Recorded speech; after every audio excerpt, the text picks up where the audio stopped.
Be me, 43F, Senior Director of Corporate Messaging at a software-adjacent company, live in a downtown glass tower apartment, the kind of place where the monthly rent could probably fund a small village.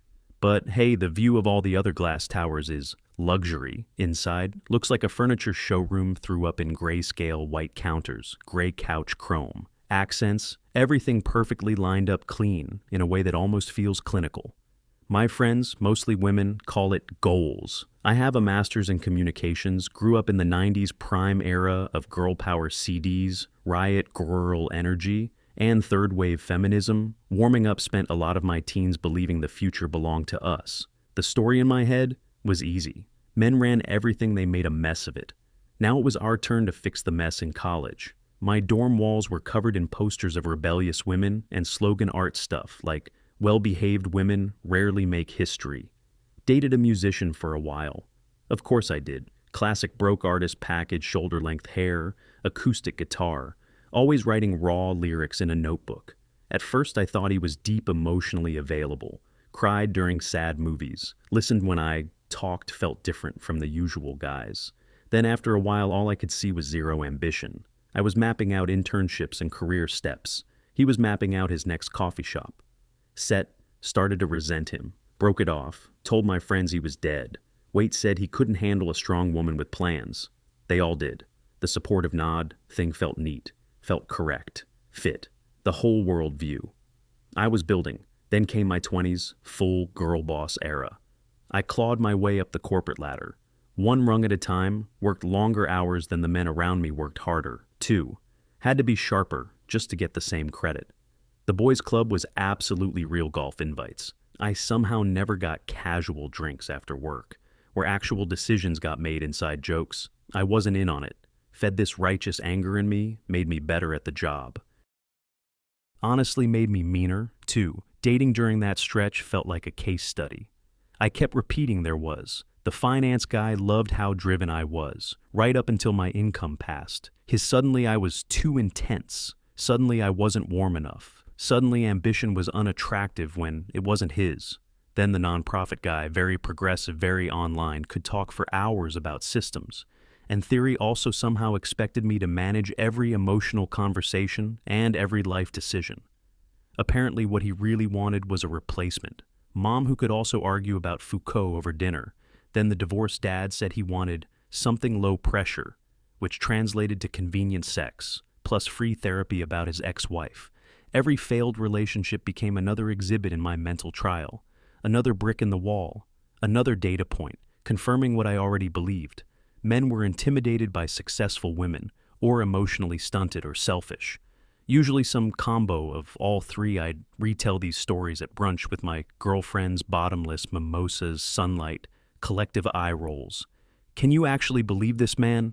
We'd laugh, shake our heads, and top each other's horror stories. It became a ritual, our little validation loop. We were the competent ones, the evolved ones. They were the issue. My 30s were basically the same movie with bigger consequences. Tinder and Bumble replaced organic meet cutes. I got insanely efficient at screening profiles, group pick, where I have to play detective to figure out which one is him left. Swipe bio just says ask me, left swipe. You are 36. Not a mysterious forest creature. Write a sentence went on, more dates than I can even count. Dozens and dozens, and almost all of them felt identical. An hour of me conducting a job interview. What do you do? What are you looking for? Have you ever gone to therapy? What's your relationship with your mom? Most of the time I walked away underwhelmed. They'd light up talking about fantasy football or the newest superhero movie. And there I was trying to talk about social structures and late-stage capitalism, while he's explaining multiverse continuity. Like, it's a doctoral defense. I led with confidence, humor, sarcasm. It worked as armor, kept me in control. A lot of them never called me again. Their loss. Obviously they were threatened. Some did keep seeing me. But I always found the crack in the drywall within a few weeks. He's messy. He never reads. He voted for the wrong person in 2020. He used an emoji that gave me the ick on principle. My list of disqualifiers kept growing and growing and growing. I kept telling myself my standards weren't unreasonable. I just respected myself. Meanwhile, my friends started disappearing into marriages one by one. They paired off with the exact men. We used to roast the finance, bro, the kinda bland but dependable IT guy, the dude with practical shoes, and a 401k. They'd post engagement pics on Instagram, ring in focus, sunset in the background, captions like hashtag engaged and hashtag. He asked I'd type, "Oh my God, so happy for you," and hit send. Then came pregnancies, then babies, then no one could ever make brunch anymore. Our old validation circle shrank into a group chat, and most of my contribution became heart reacting to ultrasound pics and toddlers in pumpkin outfits. Now I'm 43, the apps feel post-apocalyptic. Men my age are divorced and hunting for someone. 29 guys in their late 20s think I'm some fantasy older woman who will mother them and sleep with them. My last serious relationship ended about a year and a half ago. He was 37. Freelance illustrator, seemed promising at first, sensitive. Creative, same, politics, good taste in music. Then the reality set in. Zero momentum, lived in a chaotic apartment with 3 roommates, dishes in the sink, clothes everywhere, the smell of stale takeout and incense. I started doing what I always do, trying to optimize him, rewriting his resume, sending job postings, suggesting routines, basically building him a life plan he never asked for. He finally told me I was acting like his supervisor, not his girlfriend. Said I was exhausting. We broke up. I told the group chat. He was another man-child who couldn't handle a motivated partner. What I didn't type, what I didn't even really say out loud, was that the whole thing made me feel tired and weirdly alone. Which brings me to work, because work is the one place that makes sense. The office is my territory. I'm very good at what I do. People respect me, some are a little scared of me. Which, if I'm being honest, I kinda like. I manage a team of around a dozen people, mostly younger millennials, and Gen Z, smart, eager, always looking at me like I have the answer key. And then there's Evan, different department. But we cross paths on a lot of projects. Business intelligence team. He's 31. If you asked a lab to engineer the platonic ideal of a beta guy, they'd hand you Evan, not ugly, not especially attractive, either just forgettable in a neutral way. Wears glasses, has that slightly too long floppy hair. Nerd guys think looks effortless. Plain button-down shirts, jeans that fit well enough. No loud brands, no slogans, no trying too hard. Quiet guy in big meetings. He barely talks unless someone asks him something directly. But when Evan does talk, he's scary. Smart guy can look at a giant, messy spreadsheet and pull a clean story out of it in like 2 minutes. Sees patterns nobody else catches. He'll sit there quiet for 40 minutes, then casually drop something like, "Actually, if you compare the Q3 engagement dip against the outage logs, it's not the campaign performance, it's infrastructure. And every single time he's right, he saves my team from getting roasted on a regular basis, then just fades back into the wallpaper, never pushes for credit, never does the little victory lap thing. Meanwhile, I've been dealing with a new kind of lonely, not the dramatic kind, the dull, heavy kind, the kind wine and Netflix can't sedate anymore, the kind where it's Tuesday night, you scroll your contacts and realize there isn't one person you can call just because my therapist keeps telling me I need to open myself to different possibilities. And one day my eyes land on Evan, and my brain starts building a plan, not romantically at first. Strategically, like, I'm outlining a campaign brief, okay? Who is he? He's shy, probably not. That experience with women, he's smart, he'd value intelligence, he wouldn't be threatened by my career. He's gentle, non-confrontational, not one of those aggressive alpha types that always turns into a disaster. For me, safe, manageable, easy target. And, yeah, that thought is ugly, but in the privacy of my own head, I can admit what I'm thinking. He'd probably feel lucky to have someone like me, confident, established, older, experienced. I could shape this. We could be one of those power couple but intellectual situations. He brings quiet stability. I bring Polish and real-world experience. It felt logical, clean. This had to be the new possibility. My therapist meant a safe bet, a project. So I started the campaign phase 1 infiltration. I begin inventing reasons to talk to him. Analytics sits on the other side of the office. So I start making little trips over there. Hey Evan, got a minute? Wanted your take on the new acquisition dashboard. I'd lean over near his desk while he pulled stuff up, close enough for the perfume to register. Close enough that it was obvious I was choosing to be there. He was always polite, always a little thrown off. "Oh, sure, Sarah. 1 second. Let me open it." Then he'd walk me through charts and trend lines and filters. I'd do my part, nod, ask sharp questions, act fascinated. "That's really good, Evan. I wouldn't have thought to compare those variables. You just saved me again." He'd get that slight embarrassed look. "It's nothing, just part of the job." I'd smile at him. "Stop underselling yourself. That's a real skill." Was I laying it on thick? Absolutely. Did he seem to be rejecting it? Not really. At minimum, he wasn't sprinting in the opposite direction.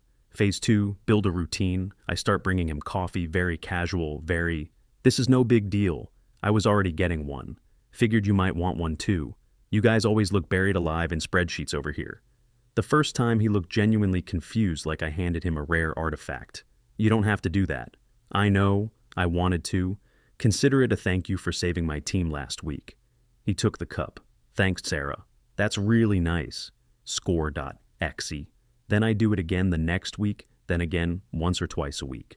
Just enough to make it a pattern. It slowly becomes our little thing. I'm the senior director who, for some reason, keeps stopping by to bring coffee to the quiet data guy. And of course the office starts noticing. You can feel that kind of thing before anyone says it out loud. The rumor mill starts humming. Some of the women on my team give me those little knowing looks, tiny smirks, raised eyebrows.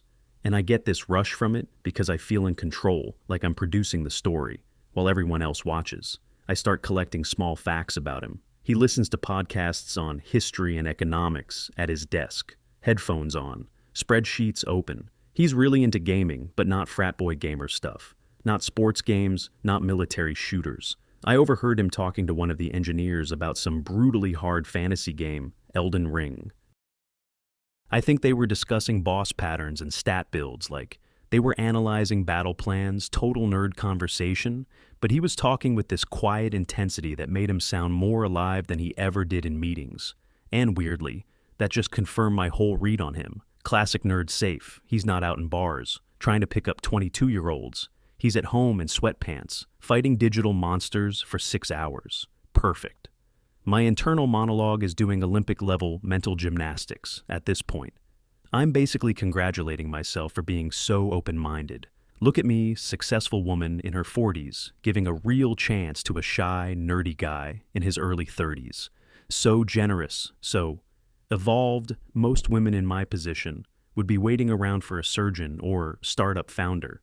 But not me. I value intellect. I see substance. I see potential. I'm leaning in, just in a different category. The arrogance of it was insane. I just couldn't see it. Yet I was building an entire movie in my head. Me as the lead in some reverse rom-com, high-powered exec. Falls for the sweet, quiet analyst. He'll be loyal. He'll be grateful. He won't compete with me. He won't resent my success. He'll admire it. Hell, he'll probably worship it. Phase 3, public validation. We have a big cross-functional quarterly review, Zoom.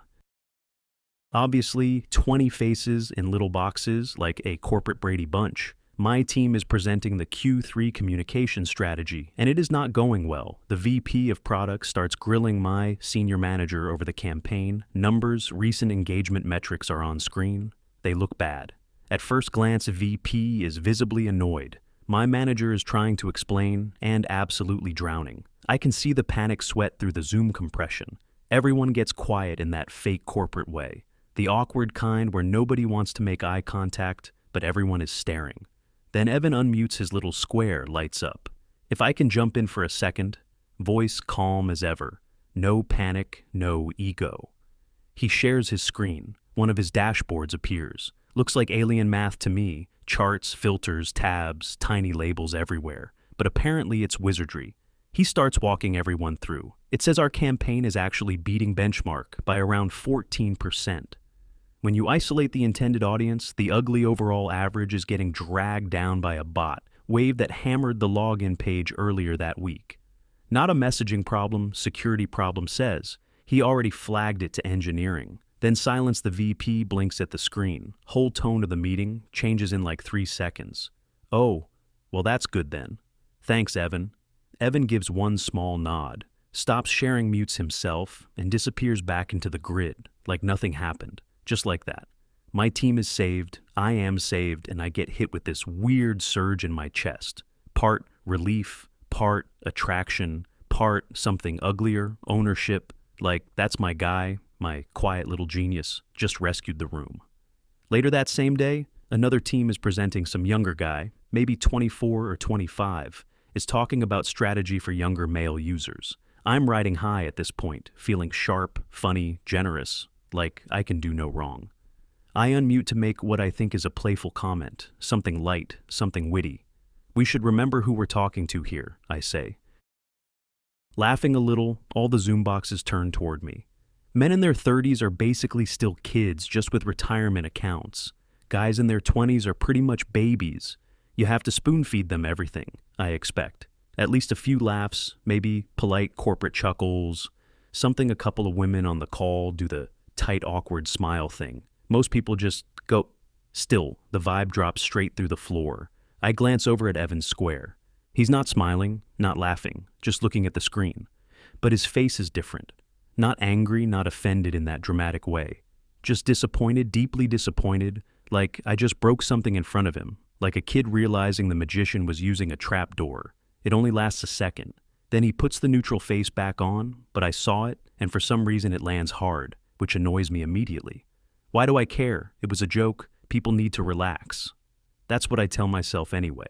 Except suddenly it doesn't feel funny anymore. The whole meeting feels colder after that.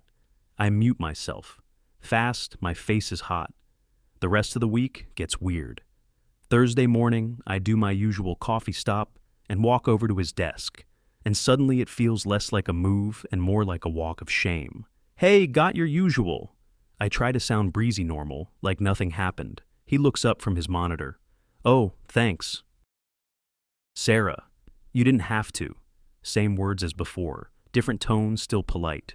But the warmth is gone, that slightly flustered energy he used to have around me. Gone, it's all professional, now flat distant.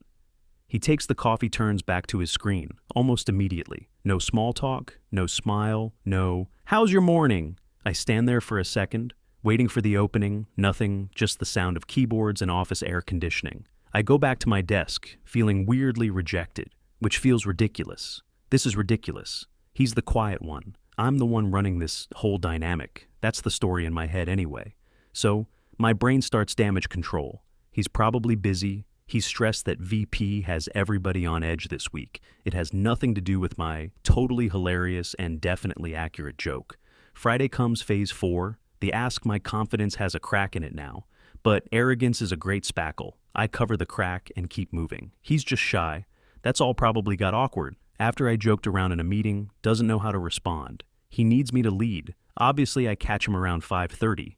While he's packing up to leave, standing by his cubicle, zipping his bag, I lean against the partition and go for casual. Hey, Evan. He glances up. Hey, Sarah. Have a good weekend. Already zipping the backpack. Already half turned away. Not really making eye contact. You too. Crazy week, huh? You seriously saved us in that meeting? I feel like I owe you a drink. There it is. Line delivered, clean easy. No pressure. At least, that's how I meant it. He finally looks at me directly. Eyes steady, clear, no nerves, no blushing, just this calm stillness. I appreciate that, Sarah. But I'm going to pass. Soft voice, gentle tone. Still feels like getting hit by a wall, like a wall made of pillows. No impact sound, but you stop cold. My brain blanks for a second. This outcome was not in my script. Oh, okay. You have plans? And now I'm stammering. Why am I stammering? He shrugs a little. Not really, just says it plain, honest answer. Somehow that's worse than if he'd lied. Worse than I'm busy, worse than maybe another time. My professional brain kicks on automatically. Like I'm collecting info after a failed launch. I need to understand where the plan broke. Okay, well, can I ask why? I try to keep it light. It comes out tight. I thought we were getting along. He gives this small, sad smile, leans back against the desk, like he's finally decided to engage for real, and I can feel it. This is the postmortem. We do get along at work, he says, careful with every word. You're really good at what you do. I respect you. Here comes the setup. I brace for whatever he says next, expecting some version of timing or I'm not dating coworkers. But then he says, I just don't think we'd be a good match outside of work, and it hits a nerve immediately. Why not? Too fast? Too raw? I hear it as soon as it leaves my mouth. He takes a breath. The comment you made in the meeting on Tuesday, about men in their 30s being boys. I flinch before I can hide it.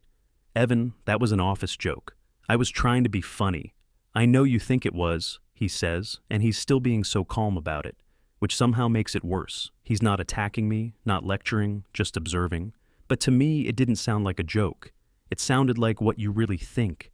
And then he keeps going, still quiet, still measured. I'm 31. I've spent the last decade building my career, helping take care of my family, paying down my loans, trying to be a responsible person. My friends are doing the same. They're getting married, buying houses, raising kids, taking care of sick parents. They're not boys. Every sentence lands like a dart in exactly the right spot. No yelling, no theatrics, just precise. And when you say something like that, he says, open my mouth on reflex, ready to argue. Open my mouth on reflex, ready to argue. Ready to deploy the old debate. Club, brain systemic issues, context, power, dynamics. The whole speech, the one about how it's different when women say it. How men as a group still benefit. How my joke existed inside a bigger social reality. And nothing comes out because his face isn't angry. He's not trying to win. He's not trying to shame me. It's just a quiet statement of fact. He's not fighting me. He's just telling me what it felt like to be on the receiving end. Then he says, I'm not interested in dating someone who talks down to men, Sarah, or someone who sees my whole generation as immature. I want a partner, an equal. I don't want to be someone's project, or a safe option that one hits like a slap. Did I say that out loud at some point? How the hell did he get that exact phrase? It feels like he somehow read my entire internal campaign deck. Every phase, every assumption, every smug little strategy note I never wrote down. He just keeps looking at me with this sad, gentle expression. Not pity exactly, not contempt. Something worse, clarity. I hope you understand, he says. Then he picks up his backpack. Have a good night, and that's it. He walks away quietly. No drama, no final speech, no looking back, just gone. And I'm standing there by myself, in the middle of a mostly empty office floor. Lights dimmed, rows of desks, that constant server hum in the background. Faint traffic noise from outside. I feel hollowed out like somebody scooped the center out of me and left the shell. Standing there's no anger to grab onto. No righteous indignation. Nothing familiar to stabilize me. He wasn't a bro. He didn't raise his voice. He didn't get defensive. He didn't mansplain. He didn't call me names. He didn't try to score points. He just calmly, kindly, even explained his boundary. He respected himself. And by doing that, he made me see I hadn't respected him at all. Not really. I saw a category, a type. The quiet nerd, the safe guy, the beta, a set of traits I could predict and manage someone. I could shape someone who would be grateful. I didn't see him, the actual person, the one helping his family, the one who quietly rescues coworkers in meetings, the one with his own standards, his own inner life, his own dignity. The walk back to my desk feels absurdly long, like the office got stretched while I wasn't looking. I sit down in my expensive ergonomic chair, the one with 17 adjustment levers and lumbar support designed by NASA, and stare at my reflection in my dark monitor black screen, my face floating in it. I see a 43-year-old woman sitting alone in an empty office on a Friday night. And the humiliation is physical, not metaphorical, physical cold weight in my stomach, heavy and dense, almost nauseating. And the worst part, it's not even the rejection. I can survive. Rejection, I've built entire identities around rejection. It's the reason he didn't turn me down, because I was too successful, or too driven, or too intimidating. He didn't reject me because men are fragile and can't handle a powerful woman. He rejected me because I was condescending, because I was disrespectful, because I talked about people like him as if they were beneath me, and suddenly this whole narrative I've been carrying around for 20 years starts making a noise like ice cracking under weight. The story where I'm the hero, where I'm the smart one in the room, where they are the problem, where every dating failure proves my theory. It starts splitting open all those dates, all those men I labeled intimidated, all those postmortems over brunch. Was it really all them? Or was some of it me? Was I projecting confidence? Or was I just hiding behind smugness and calling it standards? Was my wit actually wit? Or just contempt with better vocabulary? I pack up, eventually don't remember. Open the door, and the place that usually opened the door, and the place that usually looks sleek, suddenly looks dead. All that gray and white, all those clean lines, all that aspirational minimalism. It doesn't look elegant tonight. It looks empty cold, like a showroom. No one lives in, like a mausoleum, with designer lighting. I go to the fridge, it's full of neatly stacked single-portion meals, healthy, organized, joyless, the kind of food you buy when your life is optimized and no one else is coming over. I don't want any of it. I reach for a bottle of expensive wine, the kind I usually save for something special. Promotion, holiday, guest coming over, some occasion that never quite arrives. I pour a huge glass, probably more than a glass, if we're being honest, and stand by the floor-to-ceiling window, looking out over the city lights everywhere. Cars moving, thousands, maybe millions of people out there, living their lives. For most of my life, I was told I could have everything that the world was mine if I worked hard enough, and I did. I worked. I climbed. I got the career. I got the apartment. I got the independence. I got the image. I got all the things I thought I was supposed to want. So why does it feel like I'm standing in a beautiful box with nothing in it? The part that keeps replaying is how he said it, quietly. Honestly, no. Anger, just dignity. The guy I categorized as weak had a stronger frame than I did. He had self-respect, real self-respect, not the kind I perform with sarcasm and standards lists. And he wanted a partner who respected him too. I take a long drink of wine. It tastes expensive and bitter, and the realization settles all the way in, even the quiet, decent. Introverted men, I wrote off as easy options. Even they won't accept being talked down to, and why should they? I'm 43, I'm standing alone in my high-rise apartment, and for the first time in a long time, I can't spin it into a story where I'm obviously right. I am completely brutally alone, and there's no one else to blame for it but me.